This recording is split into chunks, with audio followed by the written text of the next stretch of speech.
All right, welcome everybody to Youngstown Studio. Today we're joined by All Elite Wrestling star Orange Cassidy, who will be in Cleveland at the Wolstein Center next Wednesday, October 30th for Dynamite. Mr. Cassidy, how are you today?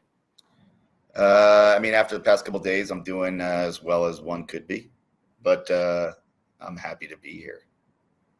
I got you, man. So, just getting right into it, man. I see that John Moxley and his crew have been running roughshod, sort of all over the company here lately, and you have a history with Moxley. Talk a little bit about that, if you would, and what is it about him that not only gets you fired up, but that perhaps brings out the best in you? It was. I've had my run-in with Jon Moxley twice, and that's one times too many. Every time I got a chance to step into the ring with Jon Moxley, after that match, it changed me forever. I just wasn't the same person, and I didn't want to have to deal with that again, because not only did it change me, but it also affected the people around me, and it affected my friends. So he's made it very clear that he wants me to go through that again.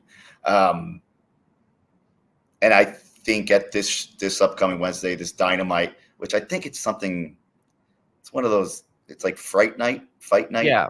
Yeah, Fright Night thing. It's like a special Halloween thing, whatever. But I will make it very clear, and I will make it very clear what my intentions are moving forward, because it's something I didn't want to have to deal with, but I feel that now I need to insert myself into this situation.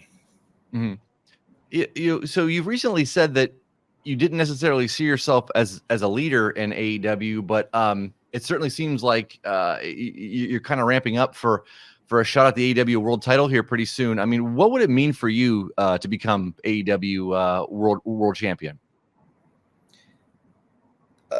AEW world champion to me represents professional wrestling, and I feel that it represents what professional wrestling should be, can be, is. And to wear that championship, it means that you are the best wrestler in the world, and that you are the best professional wrestler in the world. So it's something I never thought I would try to attain. I wrestled for it one other time. It was right after the pandemic. It was Double or Nothing, and I wrestled against Kenny Omega and Pac in a triple threat. And I pretty much had the match won, but Don Callis ruined that for me, like he does everything else in my life. I never saw myself in that position. Maybe I just didn't want it, or I don't know. What if you were AEW champion? Is that something that you feel that you'd be comfortable with, kind of being sort of the flag bearer for, kind of for the company?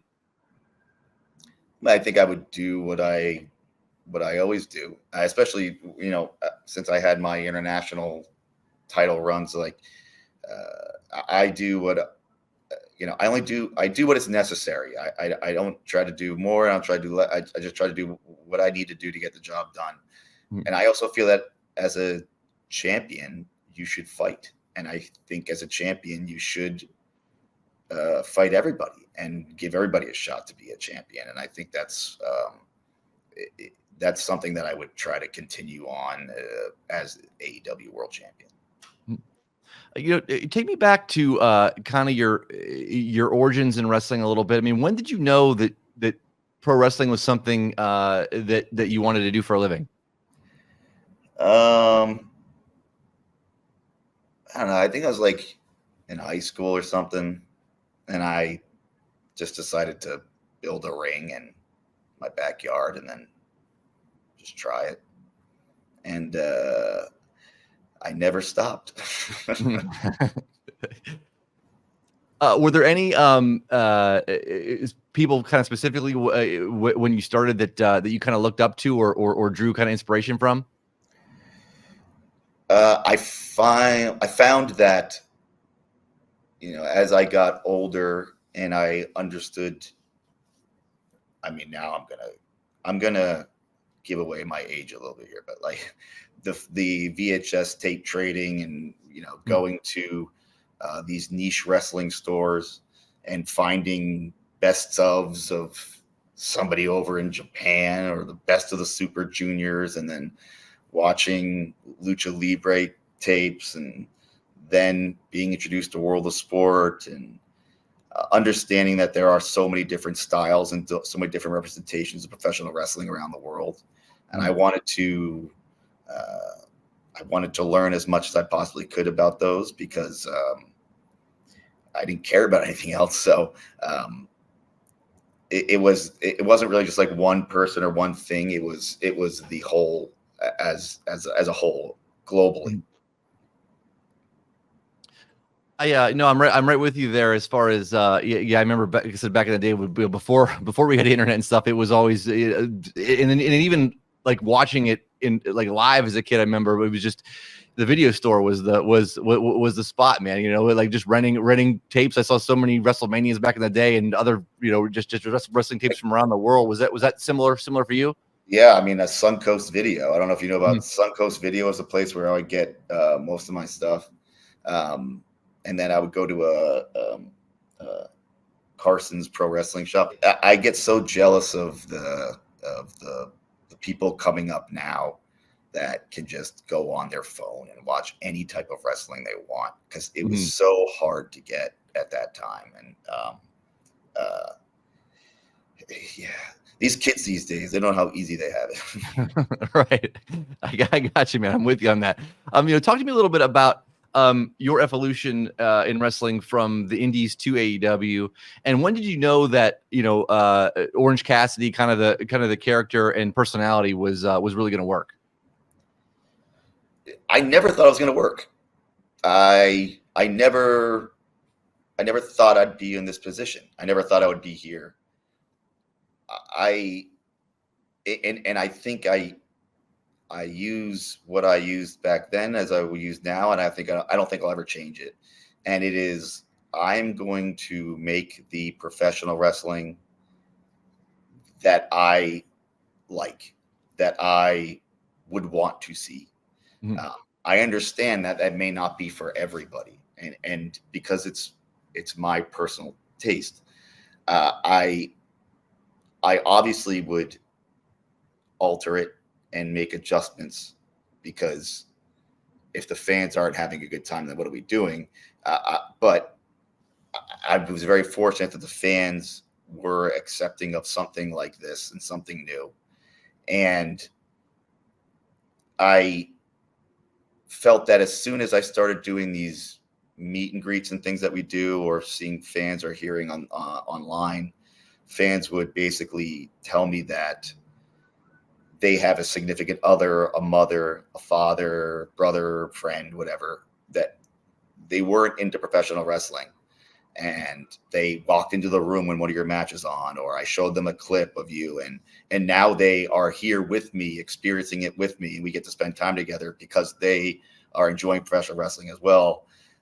And that's like the ultimate goal. And when I started to hear that, I was like, all right, well, I think you should just keep doing what you're doing. So I never thought it would get to the level that it has. Was there an in-ring moment where you were kind of like, was there like a holy shit moment, like this is over, you know what I mean? Like they're definitely into this. Was there kind of a watershed moment like that, or was it sort of a slow build? That first time I showed up to AEW in that giant casino thing, and I popped in, and I was doing my thing with Tommy Dreamer, and then I could hear people in this giant arena like in it with me, and I was like, oh well, I guess more people than just the indie people shows that I go to are watching. So I never really, there was never a moment where I was like, oh shoot, like people, like, because I still secretly don't think people are that into it. I think they're just having a good time. So What's the origin behind the Kicks of Doom? Where did that come from? It happened on the around the end. He's like, I was just, I was losing a lot and nothing was working. And this one person I was wrestling was a giant monster man, and he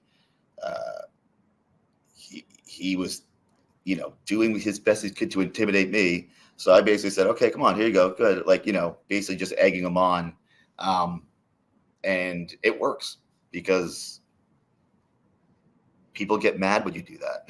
And then you can take advantage. So, it was like early on, and obviously it's changed, and I don't really do that anymore because I can't, because everybody knows what my strategy is. So I'm thinking something new.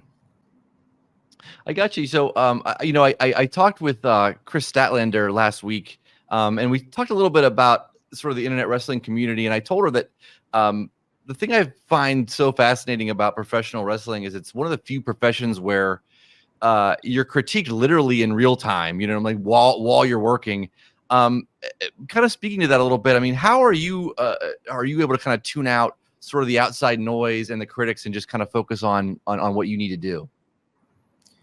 Yeah, this is going to sound, I mean, it is not this easy, but it is. You just don't look at it, and you just don't read it. You just don't engage it. That is very hard for some people because it is that instant gratification or instant feedback that we all crave, right? I think that's the great thing about professional wrestling, and I think it's also, that it has its flaws too. But we do, as professional wrestlers, have the opportunity to hear the fans in real time and make adjustments. Sometimes TV shows, they write the shows and make them, and they send them out like, okay, here we go. Sometimes they'll show them to audiences, but like, no, we're doing this in real time. And I think as a fan, that's incredible.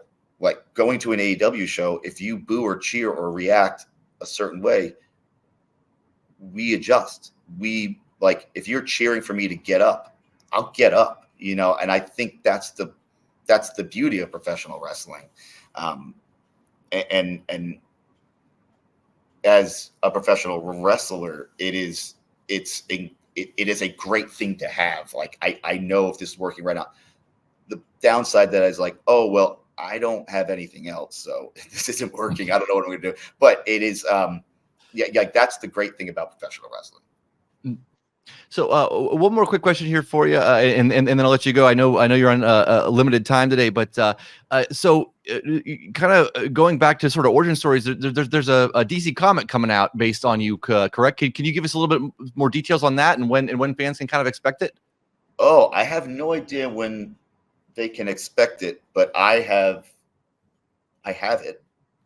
I don't know where it is, but I think yeah, it was DC partnered up with AEW, obviously, and these incredible artists made these comics. I think this for Britt Baker, Darby, Swerve, me, I think Timeless Tony Storm, and they made these incredible comics with these backstories, these origins, and somebody did their research, because a lot of it, they are really incredible. And again, another one of those things. I was like, oh, DC made a little fun novelty comic of this freshly squeezed Orange Cassidy.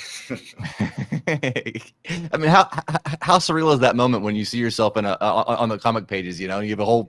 It was kind of crazy because we first saw them at Comic-Con. So the idea that I was even at Comic-Con, and it was just like, cool. Nice, man. Nice. Well, Orange, I'll let you go here, brother. But thank you again so much for the time. Once again, everybody, you can see Orange Cassidy Wednesday, October 30th at the Wolstein Center in Cleveland. For tickets, go to awtix.com. Orange Cassidy, thank you so much, man. But appreciate the time, man, and best of luck going forward here with Mox and for the foreseeable future. Yeah, thank you, because I am going to need it.